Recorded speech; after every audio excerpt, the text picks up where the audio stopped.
There you go. Thanks for reminding me, Stuart. You're the best. Appreciate that. Let me just see here.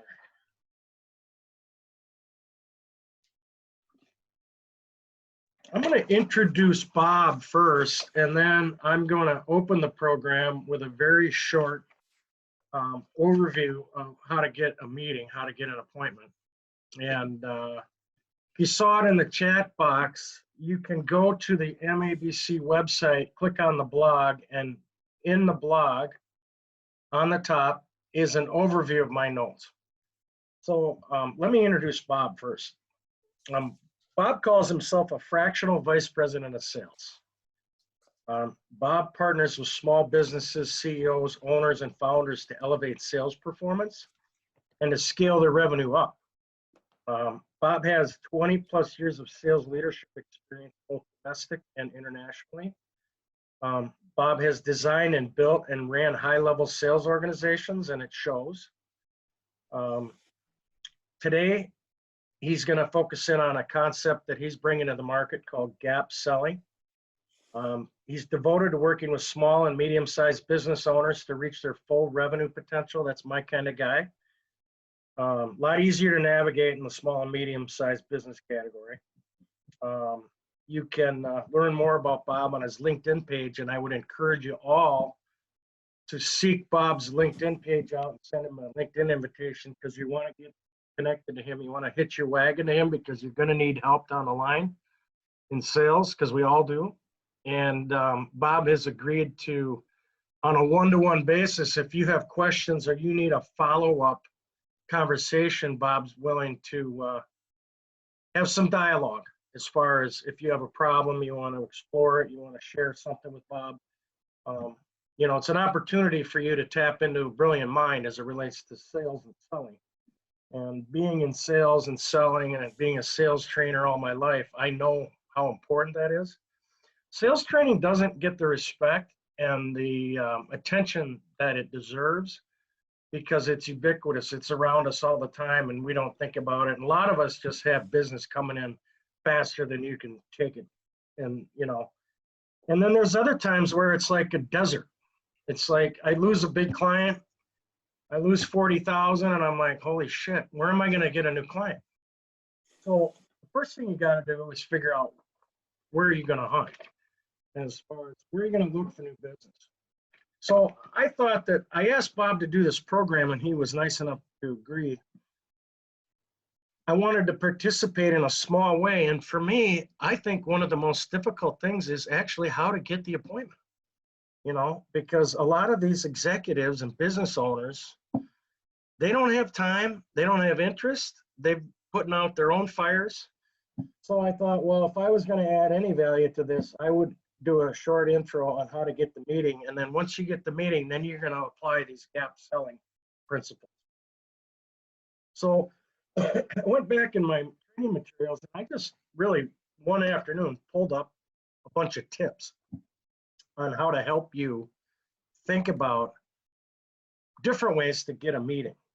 So the main 3 points that I want to share with you are, you have to pre-qualify your companies that you want to contact. You know, everybody has an idea of who's a good fit.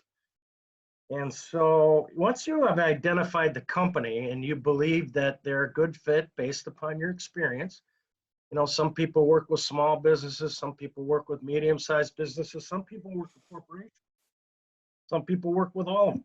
But you need to better understand, you know, is the company you're going to make a sales call on a good fit for what your services are, what your solutions are, what your consulting is.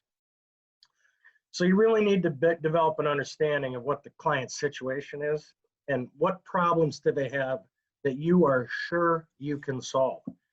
So then it comes to, okay, well, how do I open the relationship and begin to establish trust with the gatekeeper? Because the person that you call first, I think the person who answers the phone is oftentimes, in my opinion, the most important person in the company, because it's the first contact with the outside world. And they're the gatekeeper. They know almost everything that goes on in the organization from the top down.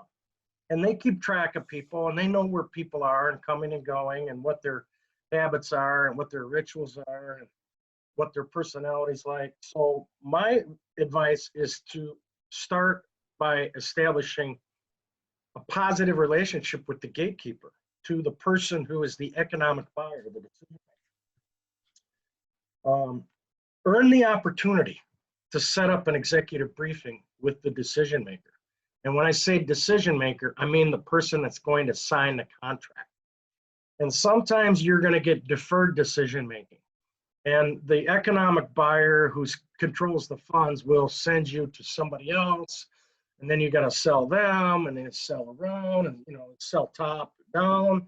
It's hard to sell from the bottom up. If the CEO says, I want you to meet with Bob, Bob's going to be calling you, take his call and set up a meeting with him. That's a pretty important client dictate from the top down. So I'm not afraid to work top down, but I like to start with the CEO, the person that owns the company. I don't personally like working with committees because I think committees just slow me down and it's nothing but a quagmire.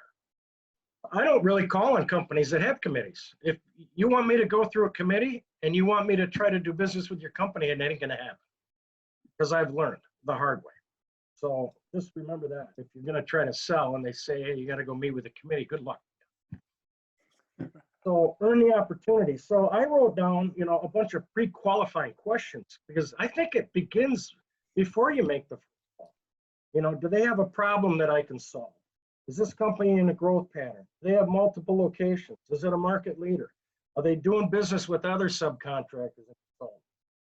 Can I even reach a decision maker? Is the prospect cost effective? If you're driving to Minneapolis to make a sales call on a maybe, you got some serious expenses and time going into that investment. So before you go driving and spending money trying to foster a new relationship, let's do some work before we get there. I worked for a sales training company and my boss said, you're not flying anywhere until we have a signed contract.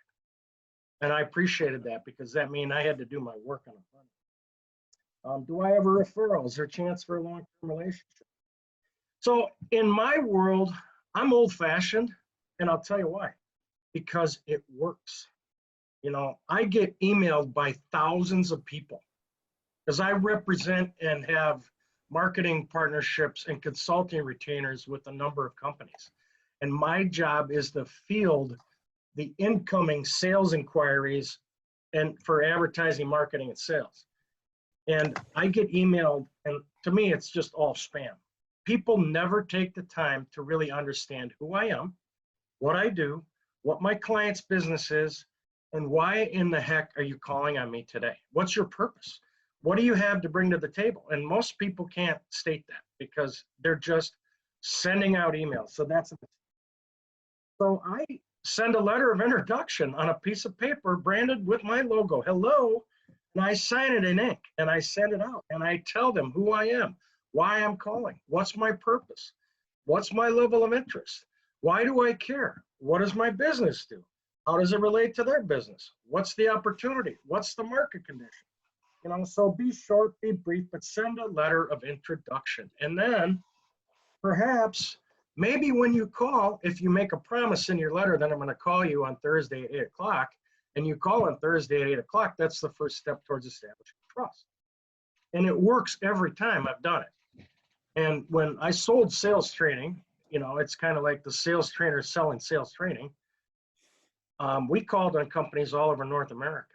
And we applied this methodology, and people would thank us for approaching them correctly. And absolutely, establishing your credibility up front is a good thing before you call. So then, just moving on to the second page of my handout here. Send letter number 2 within 3 days of letter number 1. Now you're establishing a communications program. And so in that letter, note a recent article about the prospect's company, their competitors, their industry.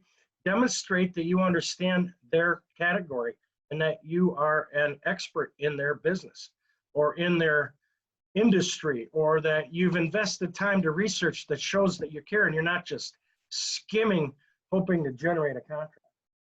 And then I follow that up again with letter 3 and letter 4. and, research your prospects' customers. Bring them something of value. It's really not that difficult.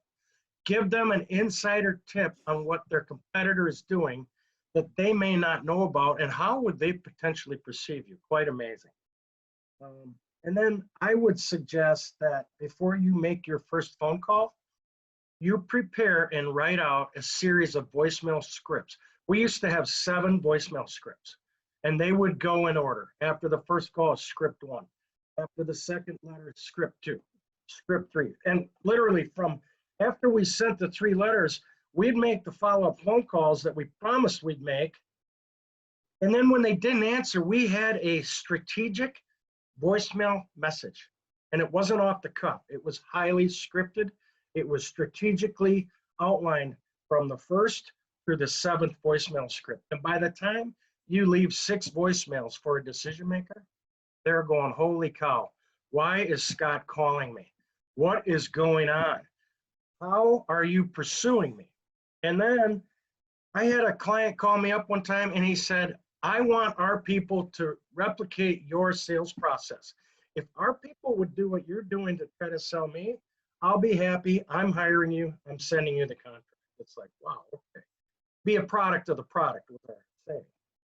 So then another good book I read and refer to fairly often is by Jill Conrad. She is definitely one of the top 10 sales trainers in the country, in my opinion. And she wrote a book called Selling to Big Companies. And she says, make sure your value proposition focuses on the outcomes and impact your client can expect, and that other clients that you're working with get already because of working with you. I love that.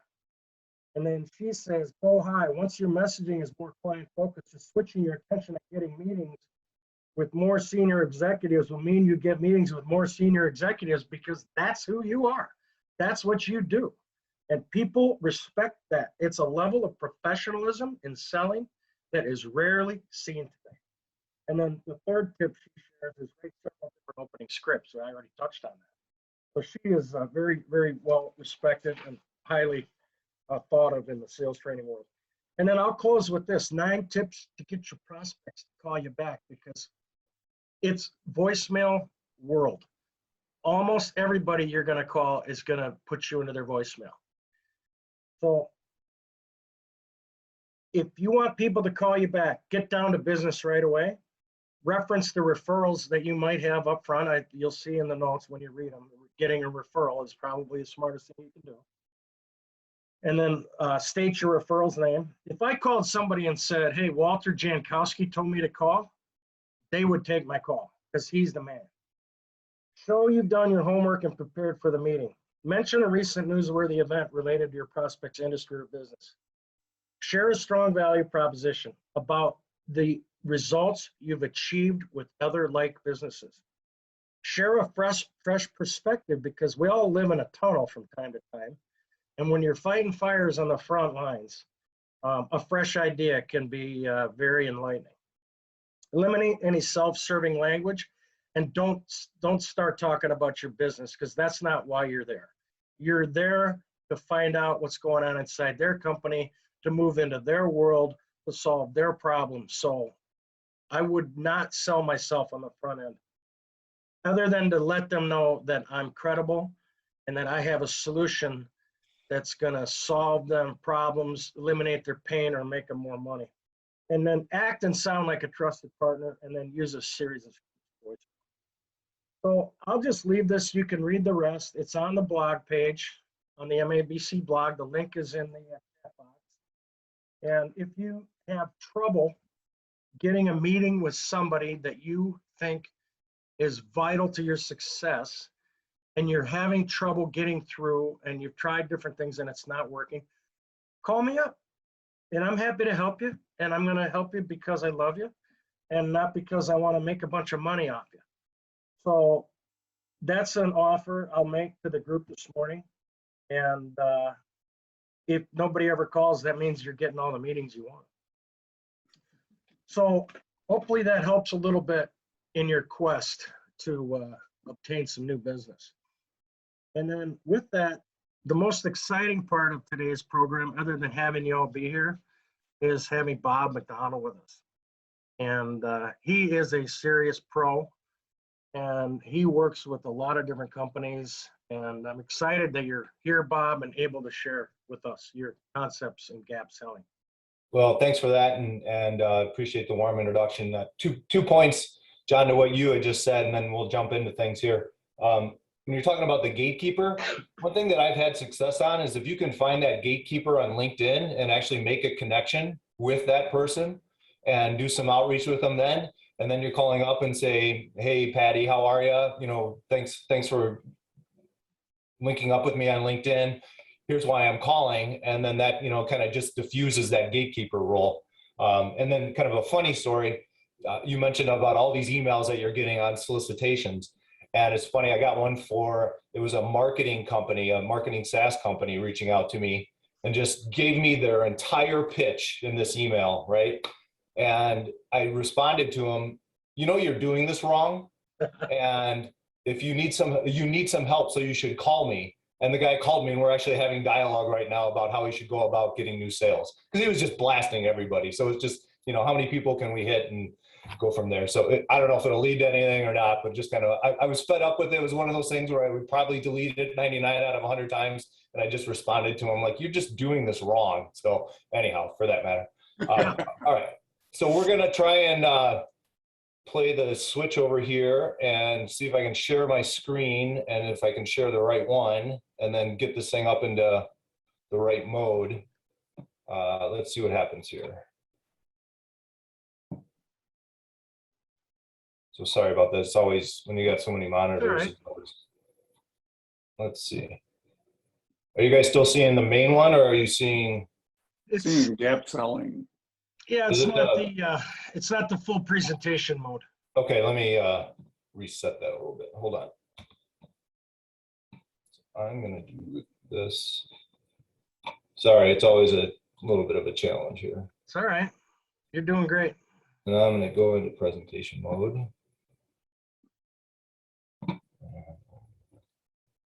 Back up, hopefully.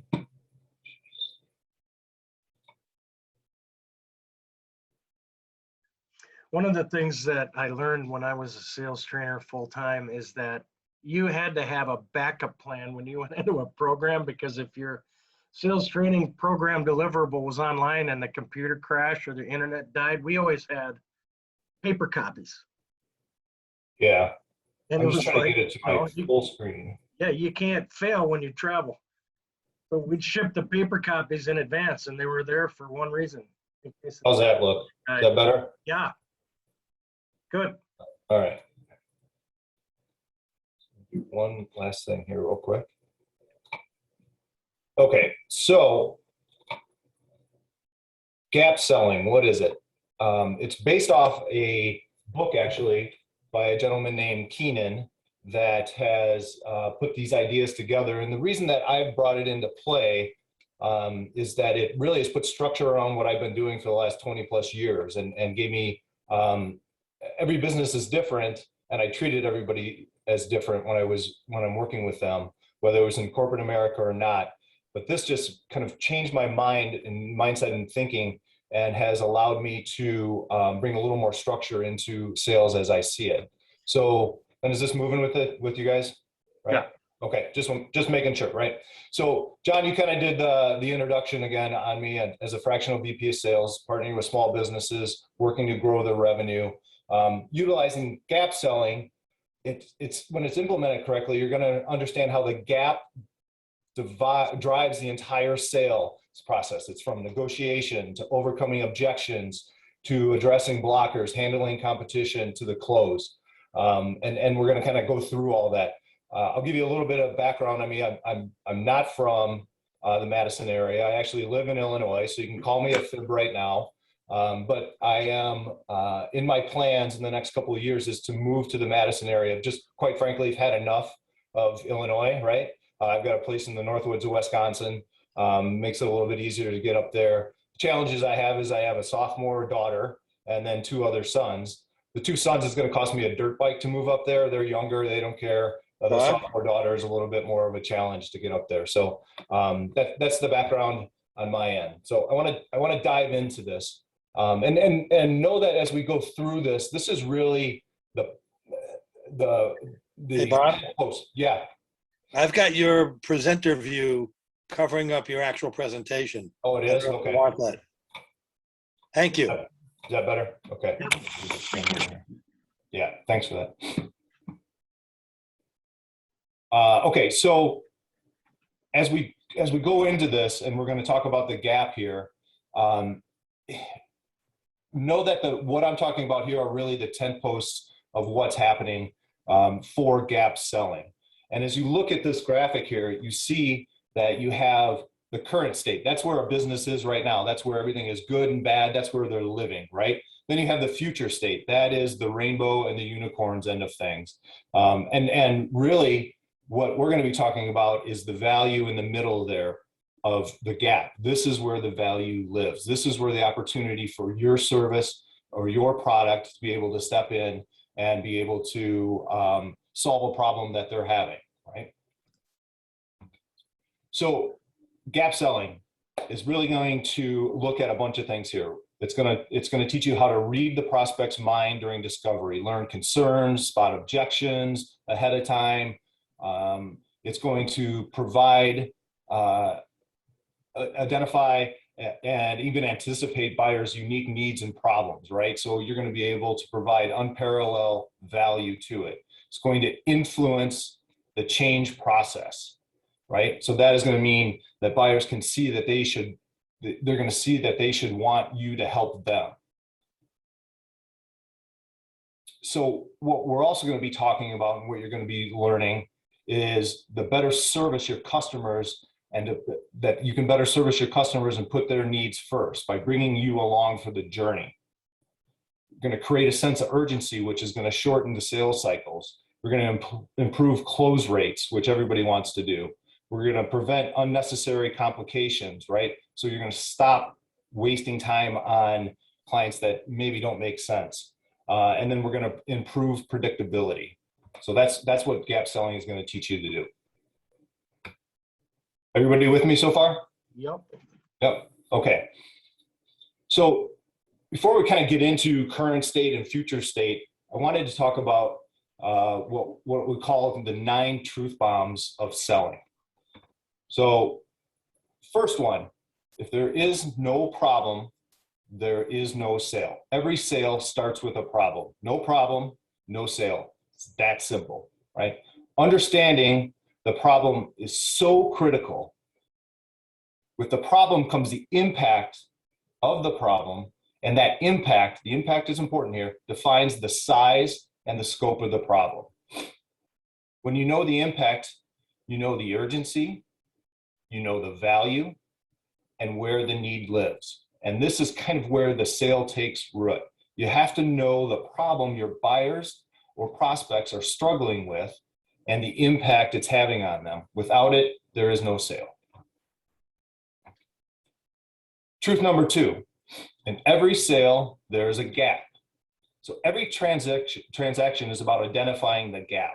It's the distance between where they are now, their current state, and where they want to be, which is their future state.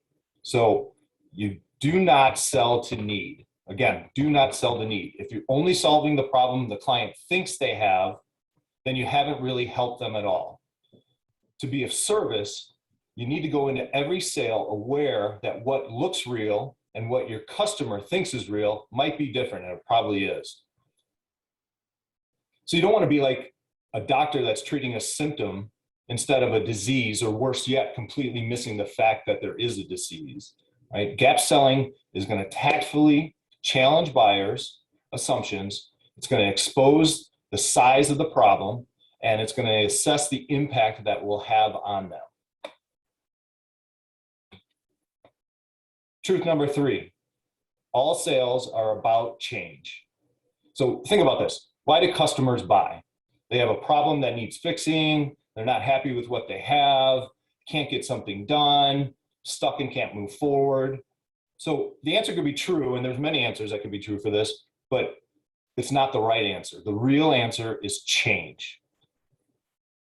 Customers buy because they have gotten uncomfortable and have identified something that will ease their discomfort. That's ultimately change. That's what we're selling, is change. Truth number 4. Human behavior shows that they value tradition and consistency over what's new and foreign. So there's this whole thing of longevity bias, right? It's the phenomenon in which we ascribe to more positive feeling towards things that have been around for a while than things that are new. I'm going to give you an example of this. There was a study done at University of Arkansas, and they had a man on the street right on the campus on the quad that was handing out chocolate. And it was the same piece of chocolate for A and B testers, right? When the A tester got it, it was given to them that this is a 73-year-old company that is looking to expand into the market. Had the piece of chocolate. It's rich, glossy brown, right? When people were testing on it, they were getting, this is sweet, it's smooth, I really like it. Second group, the B group, they got this exact same piece of chocolate, rich, glossy brown. This is a new company that is coming into the market. The response there, it's a little waxy, it's not too sweet. So if you think about it, there's this whole food category that is created around this whole phenomenon, right? It's called comfort food. And that's why I have lasagna up on here, because the comfort food that I think about is when I walk into my mom and dad's farmhouse is my mom's lasagna. And we've got this, it just brings back this feel for this emotional attachment for years past that we have. So we are drawn to things that have been around. And customers feel this as they go through your sales cycle. So this is a challenge that you must overcome. Change is challenging. Truth number 5, sales are emotional. So every sale is about change. Change is emotional. Therefore, every sale is emotional. You have to be thinking about how much change you're asking your customers to endure. And have you done everything possible to make the change less risky, more palatable, easier to embrace? Because your customers' emotions will have everything to do with whether you successfully close a deal or not. You have to recognize them and you have to diffuse them. I think about this, right? My 15-year-old daughter is saving up to buy for a car. I'm going to be buying a car soon. She's got this nervous emotion of, I've saved all my life for this money. I'm going to empty my bank account to it. What kind of car am I going to get? Is it going to be a cool one or not? Or, think about I go in and to Macy's, I'm trying on a tie or two, and I'm like, holy cow, this double chin is here, and that wasn't there 10 years ago. And now I got kind of this ashamed emotion, right? So everybody got these emotions that you go through. Or if you have a CEO signing off on a new quality control system, and they're anxious because their emotions are anxious because they don't know if they can get it implemented or not, right? So our job as salespeople is to read these emotions and showcase how our product or services takes the nervous emotion out of that picture. Truth number 6, customers do like change when they feel that it's worth the cost. So you're going to say, wait, back up, Bob. Here, number 4 said customers don't like change. And it's true to a point, right up to the moment when they think whatever discomfort they might experience during this change will be worth the outcome. People are led by emotions. Humans feel positive emotions when they believe they are in control of their surroundings. And we as salespeople, when we're pitching customers, we're suggesting change and taking that control out of their hands, which puts them on the defensive. So closing a sale is about helping customers feel safe enough to lay down their defense and share their problem and admit that they need a change. That's where confidence comes in. Yep. Truth number 7, asking why gets customers to yes. It's like a 3-year-old asking why, and then you finally, because it's time to go to bed, right? You just go to it. Dad said so.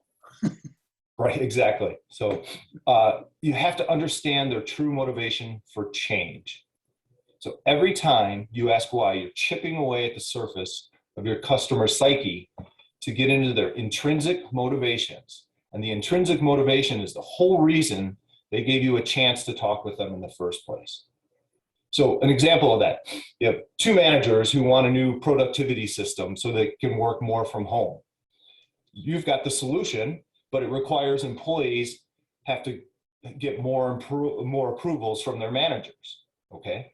So manager number one wanted to spend less time at home because there's always construction, spending way too much money on gas, blood pressure's going up, right? So it's just a great thing for them to be able to be more productive and working from home. Solution worked. Manager number two was adopting twins with special needs. So it simply replaced one problem with another. So knowing your customer's intrinsic motivation allows you to solve for the problems your customers didn't know they had. It takes time and patience to do, and you got to dig deep and not give up on your line of questioning until you know the driving force that the customers need for change. Truth number 8. Sales happen when the future is at a better state. So you can't sell a future state unless you have a great grasp on the current state, right? And the future state, what does that look like? Do they want an edge over the competition, increased profits, faster communications, happier employees, more revenue, better customer engagement? These are just a few that might compel your customer to buy, but you have to be thinking about what does your product or what does your service offer that can answer these problems, these questions. And playing off truth number 8 here, there's a chart, and I'll send this out to everybody along with this deck. It's the problem identification chart, or we'll figure out a way to get it out to everybody. What you want to do with this chart, it might be a little bit hard to read here. Again, we'll get it out to everybody. But what you have to do is, in column 1, you have problems. This is all the problems that your product or service can solve. Now you look at the second row here, the impact the problem will have on the company. And then finally, and most importantly, what is the root cause of the problem? And this is where you're oftentimes going to have to dig deep because it is where the problem truly exists. So I just did a quick little run through on this one. So the problem that I often get is, hey, my revenue is down, right? That's a real problem. So what's the impact of that? Well, there could be rifts within the company. There could be no annual bonuses. I can't sell the business now because the revenue is not what it thought it should be. I'm going to have to close the business down. Well, okay, those are all the impact. Problem is revenue is down. What's the root cause? Well, the root cause is the CEO is running the sales team and not dedicating the needed time, nor do they have the expertise to run the sales team and run operations and marketing and HR and everything else, right? Spread really thin. So that's why revenue is down. So now once you know the root cause and I understand what the root cause is, I can say, okay, well, now we need to get you some sales leadership in here. If you're looking to grow 4% over the next 2 years, we need to get sales leadership in here, a sales team trained in the correct way, and then be able to fix that problem, but we understand what the root cause is. Does that resonate with everybody? Yeah. Really nice chart there. Yep, and we'll get that out to everybody. So truth 9, no one gives a bleep about you. And when you're meeting with a client, they've already done research on you, right? You don't do the company throw up on them. We're in a show me economy, right? The tell me economy is dead when the internet took off. Let the internet do its job. Use social to tell your stories, create content that's meaningful to your target market. Address their problem as soon as possible. Ask about the impact and dig for the root cause. Then sell the change based off of what your product service can provide them, right? Selling is a giving profession. Every time you engage with a customer, ask yourself, what am I giving? And really the answer should be some sort of industry information. So the 9 truth bombs, just review them real quick. No problem, no sale. In every sale, there is a gap. All sales are about change. Customers don't like change. Sales are emotional. Customers do in fact like change when they feel it's worth the cost. Asking why gets closer to yes. Sales happen when the future state is a better state and no one gives a bleep about you. I'll pause there. Anybody have any questions about those, or do we want to save them towards the end? John, what's best on your end? I'm pausing because I want to drink water. We can have people that throw out a couple questions now while we're in the moment. I'll share one thing is I know when I sold sales training, anytime we engaged and implemented a sales training program, there was a ripple effect, and it affected everybody in the company. Because guess what? We're going to be going into hyper mode with a new sales concept, and the salespeople are fired up, the leadership is fired up. It affects a lot of different people. So you think it's just you and one other person when there's extenuating circumstances. And that That's all I plays to wanted the to say. emotional point, right? That plays to Yeah. the emotional point. Yeah, some people's jobs get threatened because there's new marching orders. You know, it's like, well, you weren't doing it before. Now we're bringing Bob in. Guess what? You better get your house in order. Right. Any other questions or comments so far? None. We'll keep All going. right, we'll continue on. So we're going to jump into the current state here. So the current state represents where the desire to change lives, right?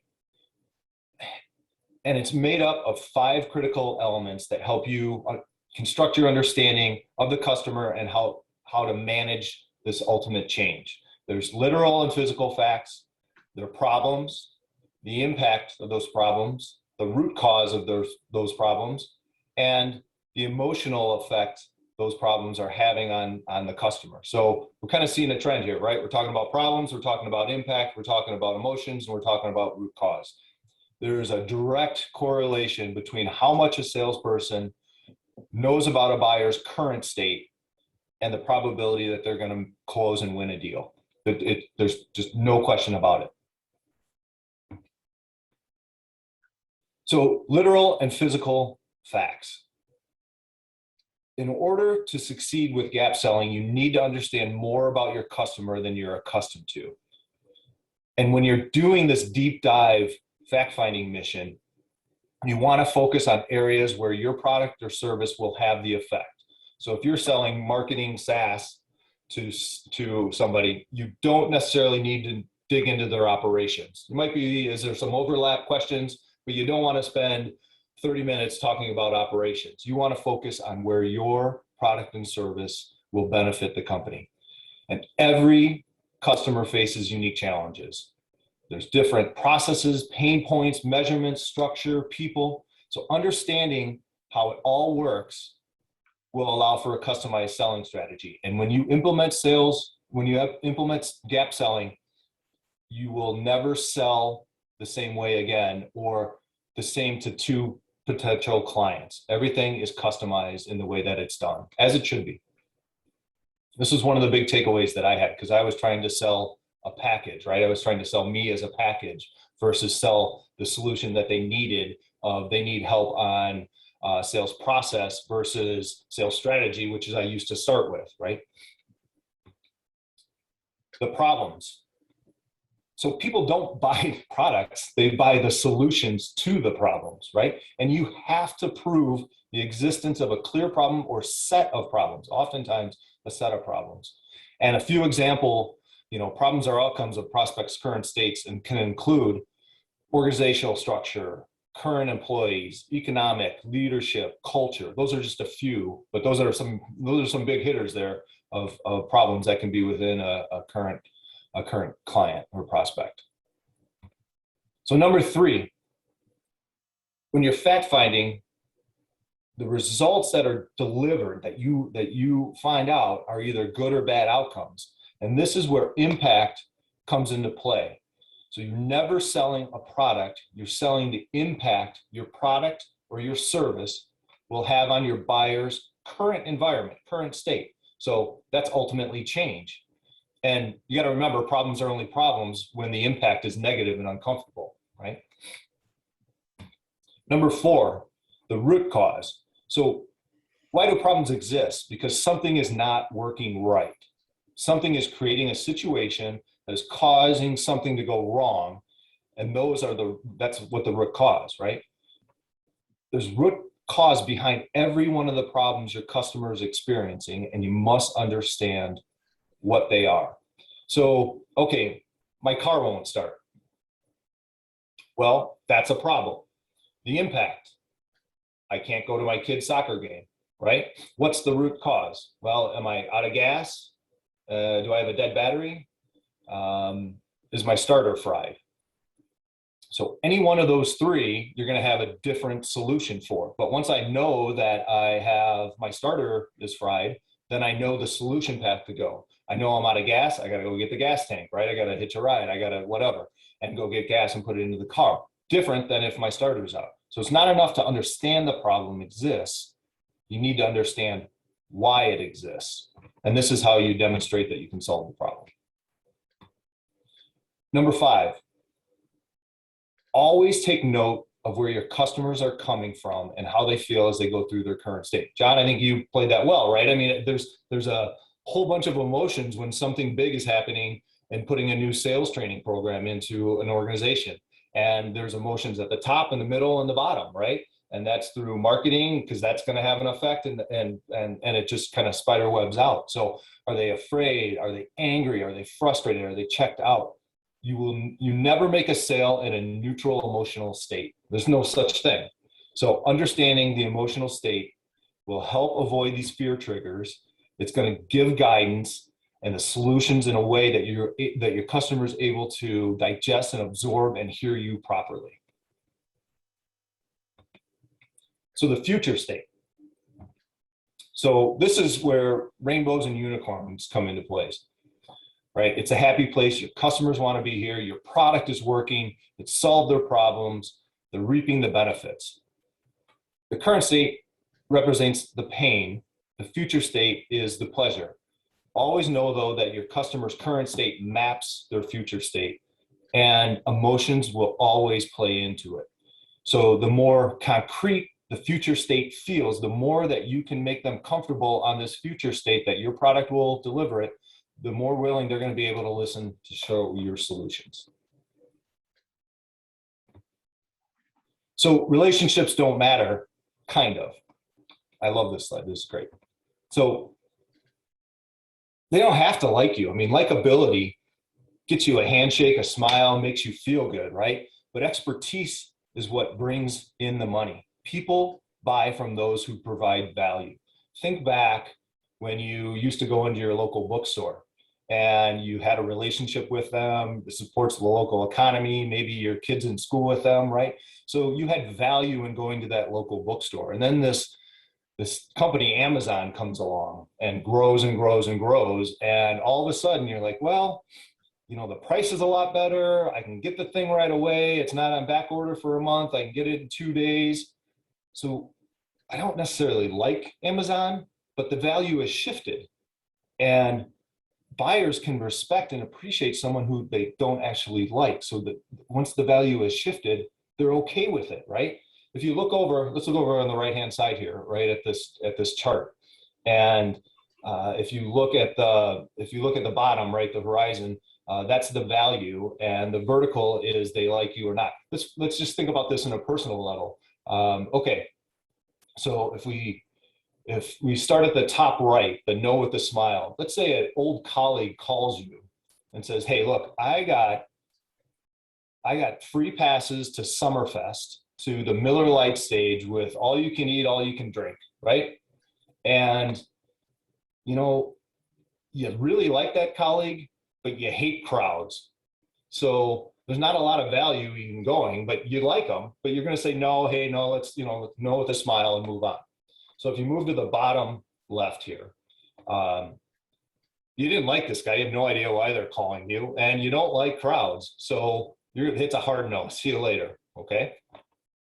Now, if you look at the bottom right, you don't like this person at all, but there's a lot of value, and you go into Miller Lite and, you know, throwing down some beers and eating some corn and having a good day, and there's some good bands playing. So the value of what this person is offering, even though you don't like them, is greater. So now you're able to take that in and go with them, right? And then you have the golden goose at the top right. You really like this person, and you really love Summerfest, and you want to drink some beers with this guy, so let's go have a beer. So just kind of shows that credibility creates the types of relationships that generate value and drive you closer to the sale. All right, so the gap defined. So simply the gap is the space between the current state and the future state, and the gap is where the value of the sale lives. It's rarely clear to the buyers initially, and your win comes in the ability to expose and shape that gap. So there's no way customers can understand the value of your life-saving pill if they don't realize they're dying, right? They might just think it's an aspirin and they have a headache, but it's really going to save their life. You're not selling when you ask customers questions about their current state and future state. What you're doing is you're expanding their perception of the problem and the outcome of solving that problem. Again, you can see you have your current state, you have your future state, the gap is right here. This is where you live as a salesperson or a sales leader and trying to close that gap and show them. The gap doesn't always have to be wide. If you have a headache and you can take an Advil, that gap is probably really narrow. If you have a headache and you go to the doctor and you've got a brain tumor, you've got a really wide gap there, right? You're willing to spend more to fix that than the 50-cent aspirin that's out there. So that's what I have. That really touches all on kind of the 10 posts of what gap selling is. You start to get really into the tactics from here, and that gets pretty deep. That's where, John, you mentioned that I'm willing to have some conversations with people one-on-one, and I absolutely am, and would love to have those conversations because it's probably more specific to them. That's getting into making the sausage a little bit, but I'm happy to open it up and take any questions that anybody has at this point. There were a couple questions. There's one up now from Jennifer. What if the root cause is the leadership style of the decision maker? It's typically the dilemma, and Jennifer's an HR advisor. Due to my experience, I can usually read that during the sales call, but it's tough to sell my impact and service when I can read the issue pretty quickly. It's a delicate sales process. Yeah, I mean, that's when there's a couple of choices you have to make there. You have to be very obvious and blatant with the decision maker that they are the problem. Back to and I face this actually quite often, where I have a CEO that is trying to run the sales department and maybe did run the sales department and got promoted up, and they think they can handle it and they can't. And really proof is in the numbers on that, right? Revenue is down.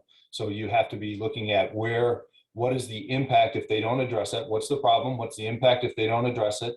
And then that leads to the root cause of the person being in charge of doing this is not getting the job done. And I can stop my share here and bring everybody back up. Oh, Lee, you had a question. You want to run that by him? Sure, Bob. I appreciated what John was really sharing with us in terms of his process for getting to the decision maker, and as well as going through the gatekeeper and some of those other steps. I'm interested in your perspective and what your approach is, how that might be similar or different to John's. Yeah, I mean, John had some really, really strong points, and I follow a lot of those. There's a whole training session and methodology that goes into gap selling about discovery, knowing who your clients are, your target clients, and then when you do have them picked out, how to approach them, depending on kind of the sector that they're in. There's an approach, obviously there's your emails that you do, there's the follow-up emails, John, like you said, there's the phone calls, there's the selling of the rubber, or the sending of the rubber chicken to get their attention, right? So there's all kinds of things that you can do on that. But I think the points that John made are really tried and true on how to approach getting that first meeting and getting past that gatekeeper. One of the things I learned, and Bob, you referred to this earlier, I was selling a sales product with a 16-step process, and I'd call on a business and they're like, we only have 4 steps, or we have 25 steps. And so I had to customize our sales product to meet their selling situation. So in every case, whether you're working to get the appointment or you're working to do a discovery, every situation is going to be different. And it isn't a one size fits all application. You have to kind of customize your approach and your process based on the business, the category. Bob, what would you say to that? A customization in terms of how you approach different companies? I think that this whole methodology is about customizing your approach to everything, from addressing their problems and their impact and the root cause. What I have found is that if you are an industry expert and can relay that out through content, then people will start coming to you and looking to you for those things. Use social media and talk about problems that people are having, right? You should be able to, if you're a business owner, you should be able to step out and become an industry consultant because you know so much about it and people should want to hire you right away. So utilize the knowledge that you have through the social outreach that you can to become that expert in the space, and people will come to you. It's a really good point. Really, really important point. Become an expert in the field you want to move into, and then be known for being an expert in that field by creating content and writing articles about the industry and how you can help those business owners solve those problems. Because you know what the problems are. Yeah, and a lot of times, if you've really become an expert, you know more than the people that run the companies. Right. Because they weren't expert when they became the president or the owner. It either got handed down or they bought the business. And you can go in there and quickly enlighten somebody, because without being arrogant and cocky and ego-minded, you can know more than the people that you're actually trying to sell. And then you write a book. Right. What about any other questions people might have here? Hey, John, I threw one in the chat there. This is Stuart. Bob, how would you distinguish gap selling from value-based selling or spin selling? They're all different modalities out there. How would you distinguish them? Yeah, good question. To me, gap selling, it really, I brought up, kind of the root cause quite a bit and the impact and the problem. And that's really the foundation of, you're trying to do more discovery on the problems of the organization versus value of your product or service, if you will. And there's going to be times when that gap is not that wide. Back to my analogy of, is it just an aspirin or do you have a brain tumor, right? That gap is going to fluctuate. And so what gap selling will allow you to do is there really an opportunity for me here because of the problems, the impacts, and the root causes? Can I fix it? One, I've been in situations where I know what the problem is, and it is the CEO, and the CEO is not gonna move or change. So it's just, I walk away and I'm not gonna waste time on it. I mean, it just is what it is. So, but understanding those three things allows me to really diagnose and be able to be sure that I have the proper solution, service in my case versus product, to fix the challenges that are going on within the organization. Great, thank you. There's a lot of different ways to do it, but it helps to have a sales coach to guide you along the way when you get frustrated, or when you hit a roadblock or a brick wall and you can't get around it. That's when you got to call Bob. All right, right.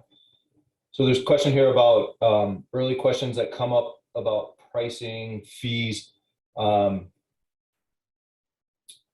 Maybe I might ask a question back on that. Is it because you don't have enough information to be able to properly talk about what costs are, what the fees are, what pricing is, or is it, maybe Lee, can you give me a little more context around that?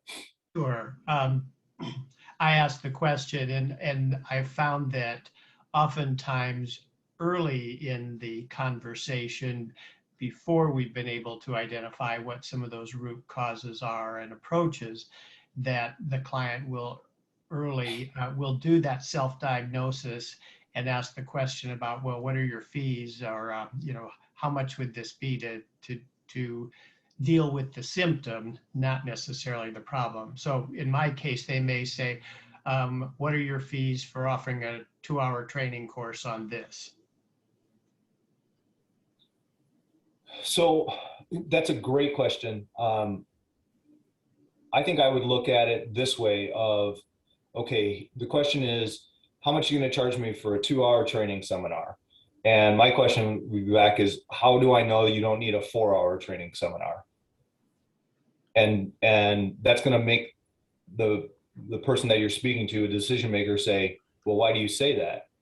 And you're going to be able then to get into a little bit of discovery, which, again, there's the tactical end of gap selling, which we haven't gotten into.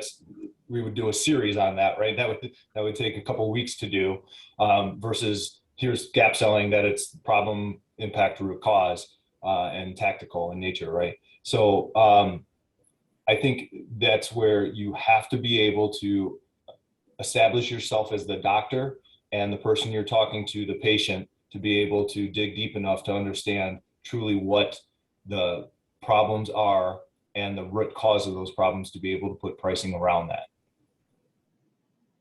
Yeah, Lee, I don't know if this is going to help, but one of the things that we talk about is, what's the cost of not doing anything? Great point, John. Where are you at? And, the situation is this: what will happen if it continues down this path without the possibility of you bringing something to the table that's going to change the direction in a positive manner?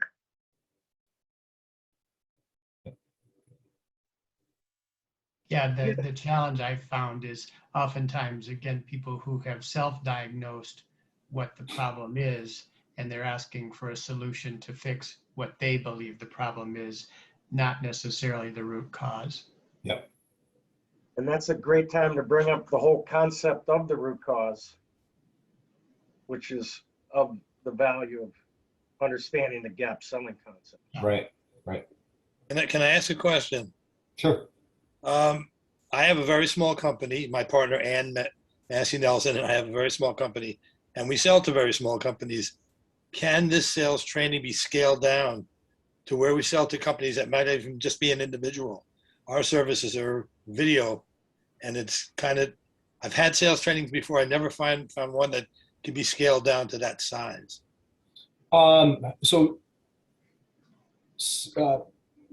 clarify that for me. So we sell video. I don't know the best way to put it. We sell small videos to people. We also do small companies and even nonprofits. But the sales training, this seems to be large for big companies who have sales forces or have large amounts of people working there. Can this be scaled down in any way to sell to a very small company? Oh, I absolutely believe that it can, because the principle is still there, right? Right. You have a solution that somebody needs. Doesn't matter if it's Amazon or if it's, a 2-man boutique shop, you still have a solution that people are going to need. And the principles of gap selling play directly into that, no matter the size of the organization. Okay, thank you. Mm-hmm.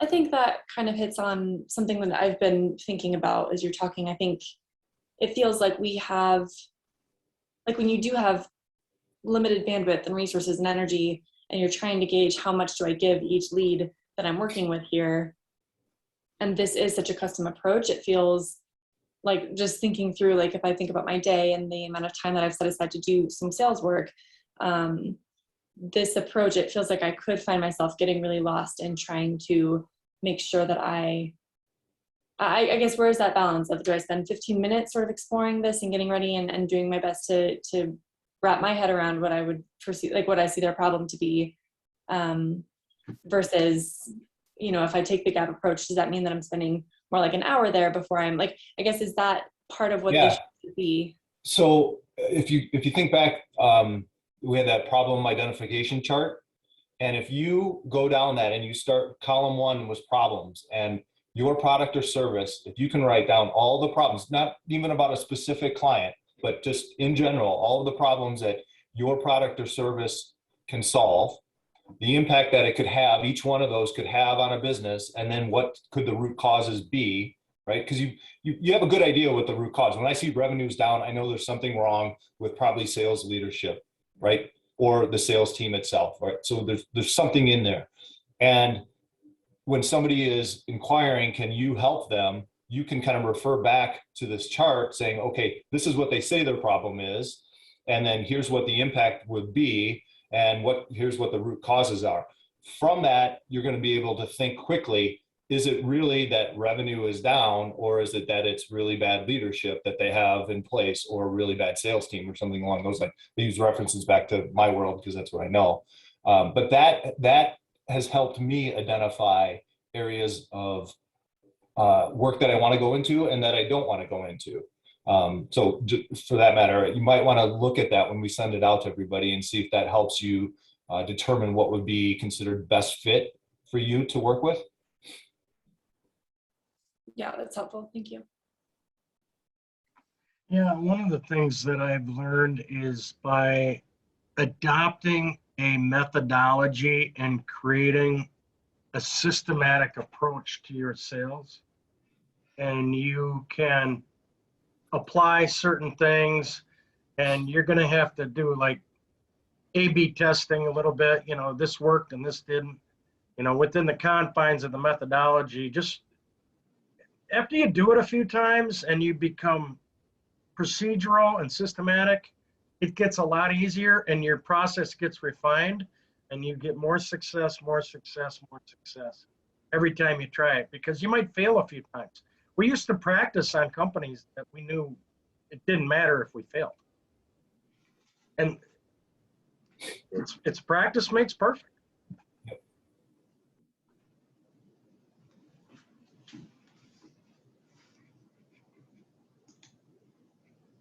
Anybody Bob, else have any comments?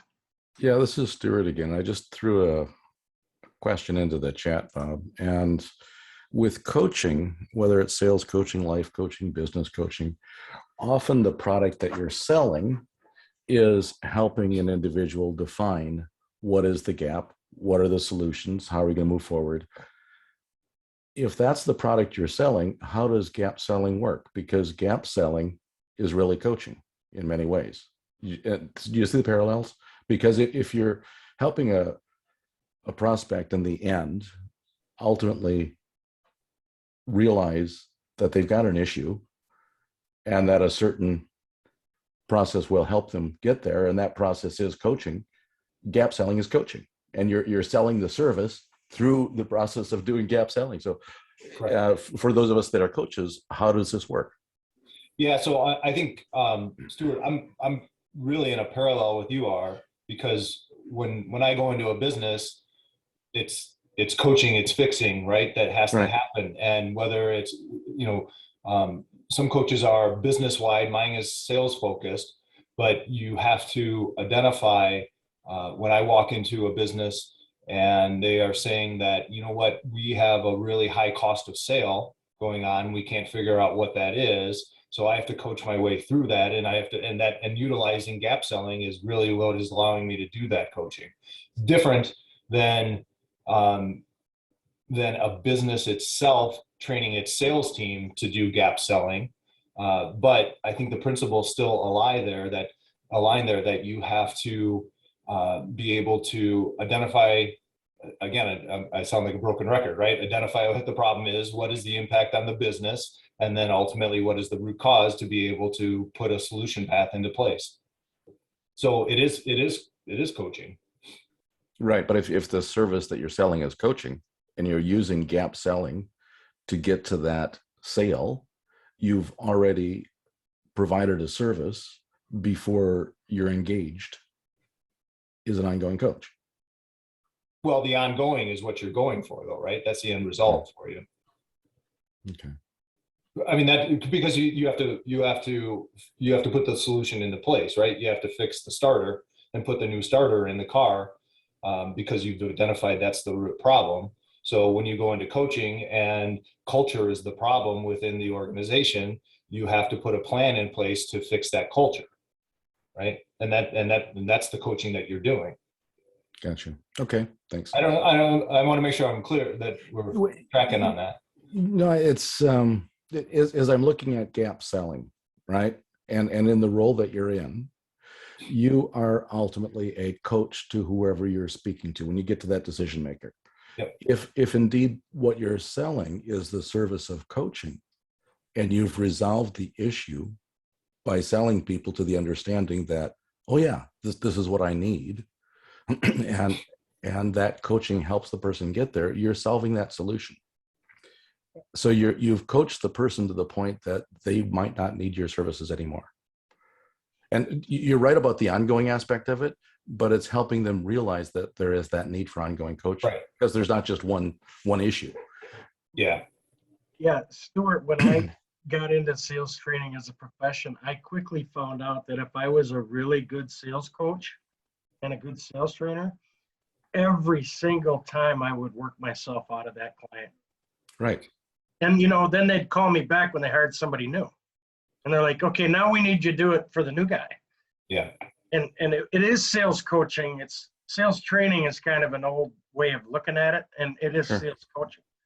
Yeah, and that's kind of where I'm going, John, is if you're doing your job well in gap Yeah. selling, Yeah. then ultimately you're providing that service to the individual and you're working yourself out of a job. So it Yeah. really doesn't lead to a sale. There's no closure. I rarely have an engagement that lasts longer than 12 months. Yeah. Okay. Right. Yeah. Because I'm ultimately the last 2 months of an engagement that I'm hiring my replacement, because I put a process in place. Yeah. I put a strategy in place. Now I'm hiring the right team. The management structure is there. Right. So then I'm moving on. And maybe that's where I had the disconnect, because I was thinking that I always do sunset at some point, Stuart. So maybe I wasn't tracking you on that, but Yeah. So I guess the key is, how do you get that sustainability so you're not always on the hunt? right. Is there a way to develop a business model whereby you're turning away clients because you have an ongoing relationship that is, Yeah. So I'll answer that question, Stuart, because when I started my own business, I was almost 100% focused on sales training, and advertising and marketing were important, but that wasn't my love. That wasn't my passion.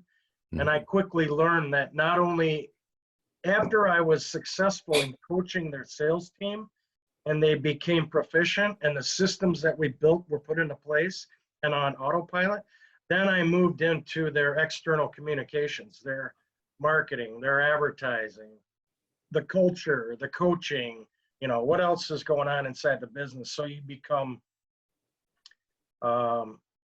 multi-talented in terms of, you're not just coaching on sales anymore, you're coaching on all the things that are related to the growth of the business. That's how you become sustainable, and that's how my business evolved. Great, thanks.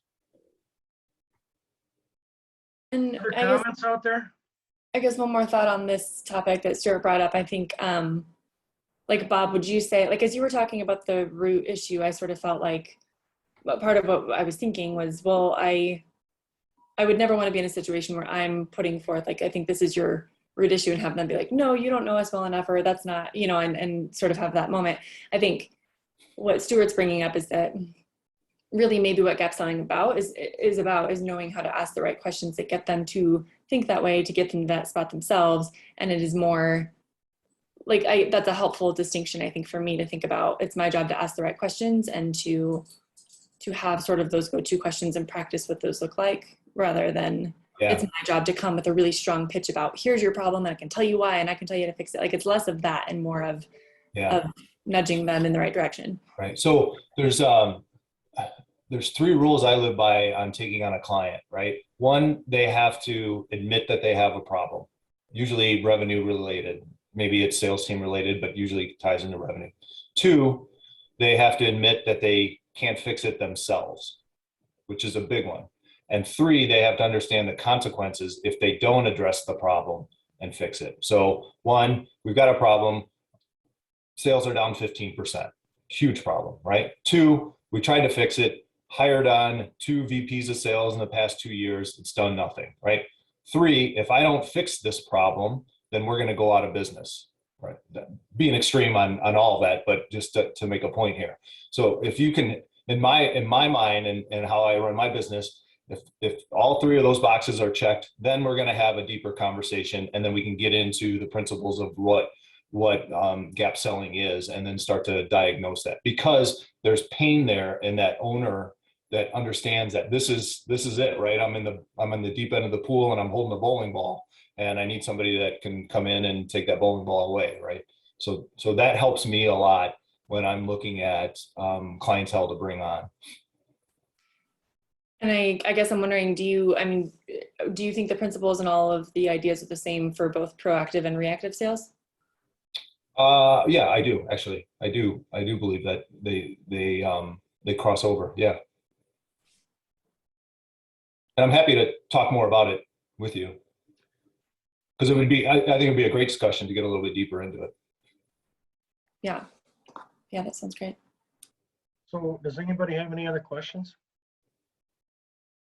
Maybe Bob, at some point in the future, we could have you back again and, drill down on a different segment, because I know you just scratched the tip of the subject today.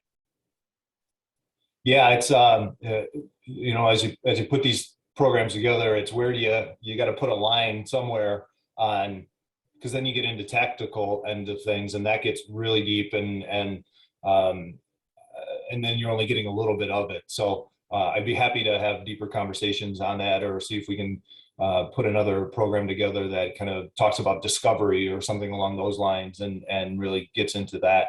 I saw that Jennifer put here, many coaches sell an opening assessment of some sort, and it leads to ongoing coaching. I do have kind of a sales agility assessment that I send out, and that gives me a look into a sales organization, of their strategy, the process, their team, and their management, and it kind of scores it for them. And that gives me a baseline of what's going on. And I use it a lot to say, okay, it's out of 400, you're a 190.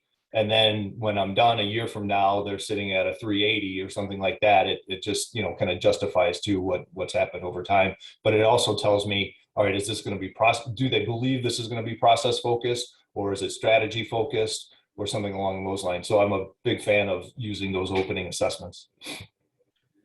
So Bob, what's the best way for people to follow up with you and get a copy of your slide deck? I can, John, actually, you tell me, because I can send the deck to you, and you can push it out to everybody that was on this, and it's got my contact info in it. And then I can attach with that the exercise that we went through, or I don't know if I have everybody's email address that I can send out to, which I'm happy to send out a one-off email if I have that list. Yeah, the emails are all in our database. I'm just trying to think. I'm not sure if our blog will host a PowerPoint deck. I'm not sure. I would turn it into a PDF. Yeah, or yeah, we could talk about. I think that's one way to put it out there, and then maybe you and I can just discuss that. Yeah, sure. Fair enough. And we'll get that.